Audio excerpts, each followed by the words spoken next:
Hello and welcome back to the Kitchen. Today I'm going to show you how to make peppermint brownies.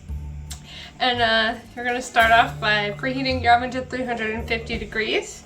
And you're going to grab an 8x8 pan and put some parchment paper in it. And you're going to start off by melting 5 ounces of bittersweet chocolate, and this is what I used. And each set of chocolate is 1 ounce, and you need 5 ounces, so of course you gotta buy 2 packs. And then half a cup of butter, and you're gonna melt those together in the microwave, but take it out and stir it every once in a while so it doesn't burn. And I'm gonna grab that real quick. Okay, my butter and my chocolate are mixed together well, melted, nice and melted. And you're gonna get another bowl.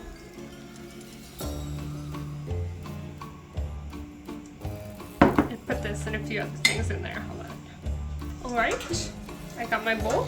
You're going to mix in, I have 3/4 a cup of granulated sugar, and you're gonna combine that with the butter and chocolate is melted. Smells delicious.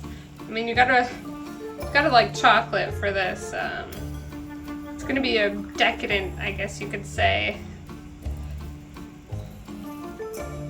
because this is a more of a dark chocolate. But I mean, if you want to, I don't see why you couldn't do it with more of a semi-sweet instead of bittersweet chocolate. And we're just gonna combine this real good.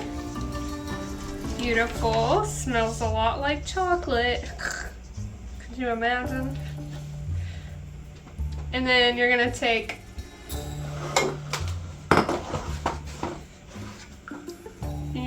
beat 2 eggs and then add that to this and stir well. Come on, egg.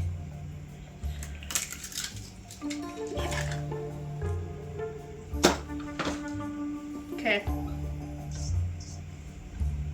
Just gonna mix those a tiny bit before I add it in.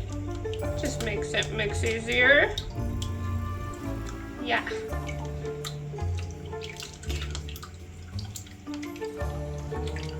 Alrighty. Delicious. And now mix that real well in there. Just make sure your butter and chocolate mixture isn't too hot, otherwise it could end up scrambling the egg, which you do not want. Next you're going to add in the extracts. And it's going to be 3/4 of a teaspoon of peppermint extract and 1/2 teaspoon of vanilla extract. So excited, I love peppermint.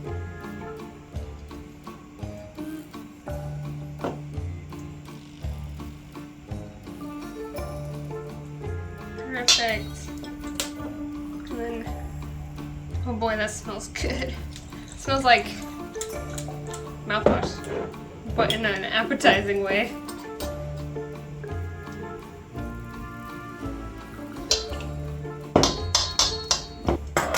We're going to stir that in.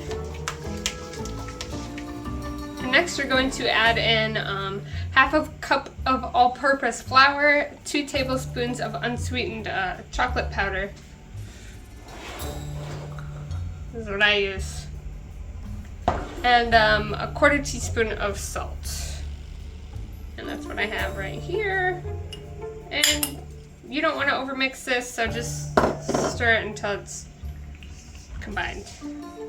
Making brownies is a lot easier than you think. You don't need any of that boxed BS garbage brownies.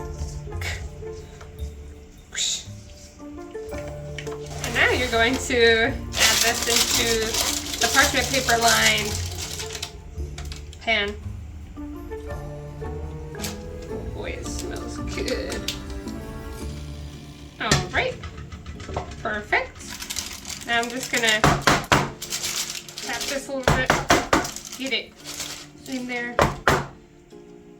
You can smooth it out a little bit with your spatula.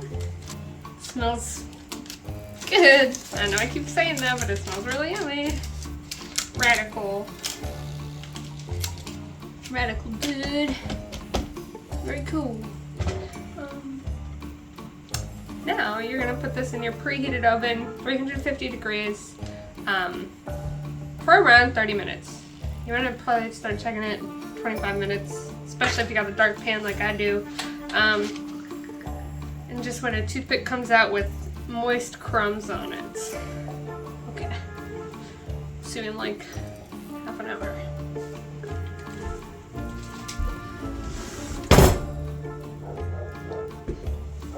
Alright, so my brownies are done and completely cooled. I ended up cooking them about 28 minutes. I ended up cooking them like 28 minutes. I popped them in the freezer because you want them to be 100% cool.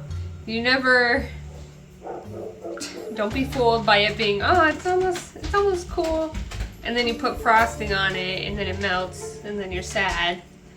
So just let it cool all the way. Now we're going to make the cream cheese frosting that goes on top of these. And you're going to take half of a block of cream cheese and 1/4 of a cup of butter. So half of a stick. And you want these to be softened, so I just laid them out while, when I first started everything, I laid them out. Alright, roughly, good enough. Half a thing of cream cheese. And then we will do half a thing of butter as well.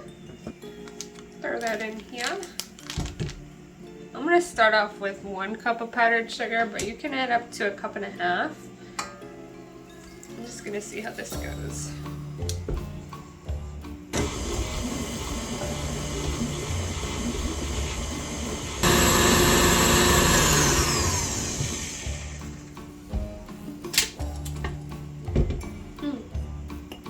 Okay.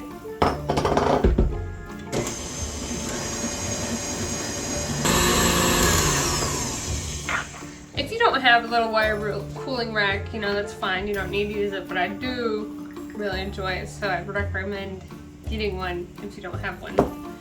And I'm just gonna go ahead and scrape down the sides of this really quick.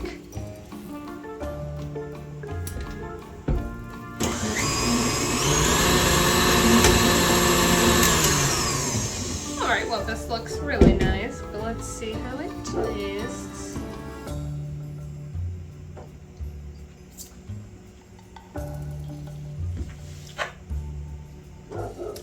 I think that's plenty sweet, so I'm going to go ahead and just stay with 1 cup of the powdered sugar. And then you're just going to spread this on your brownies, on your completely cooled brownies. Get a good layer across the whole thing.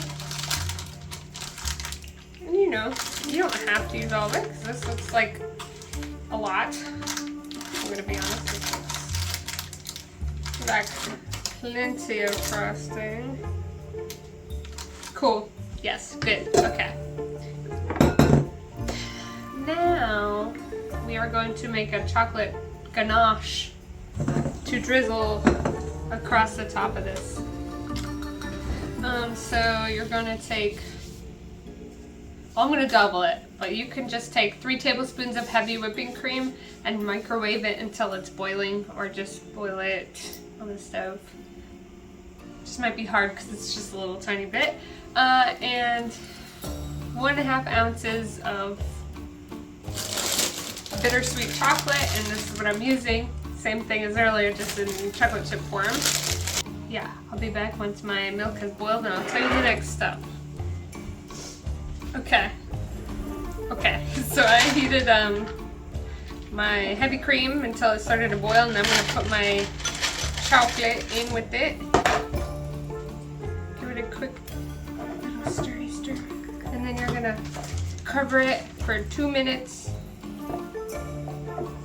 Here we go.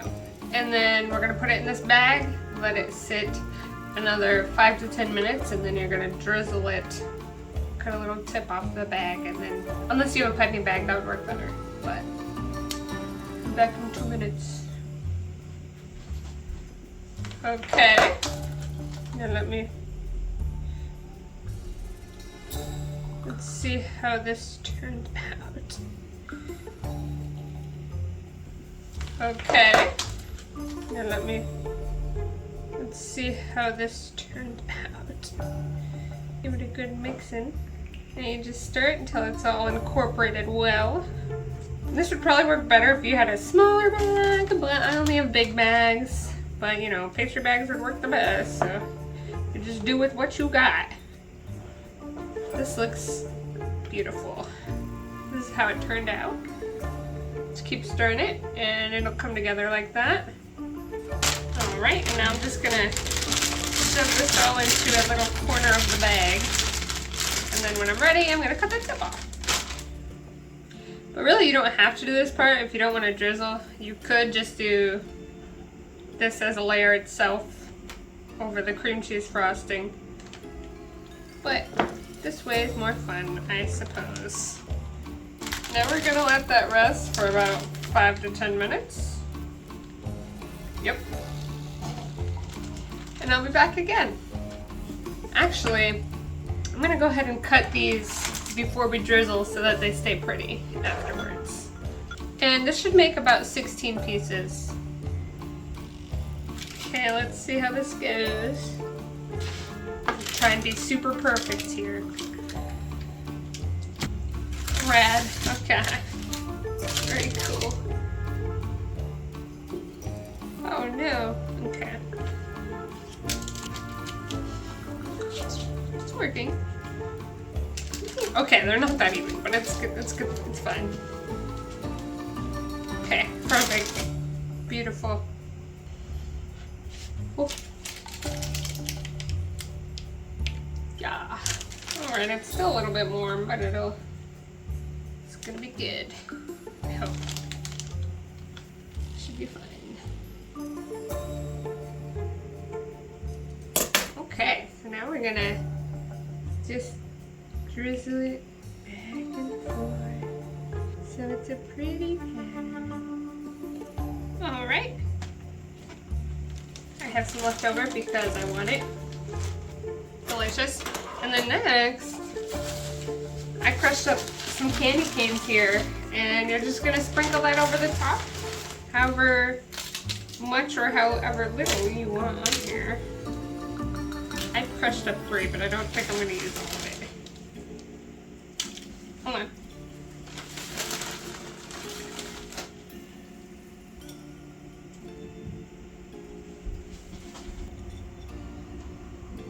Ooh. It's beautiful. Okay, now the real test. We're gonna see how delicious this is. It's wow.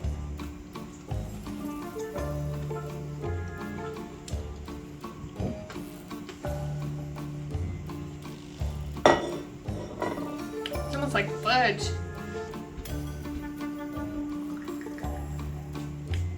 Well, that is yummy. But I do believe that is all for this video. I hope you guys enjoyed watching, and I really appreciate you watching my videos. Please don't forget to like, share, and subscribe. And I hope I will see you guys later.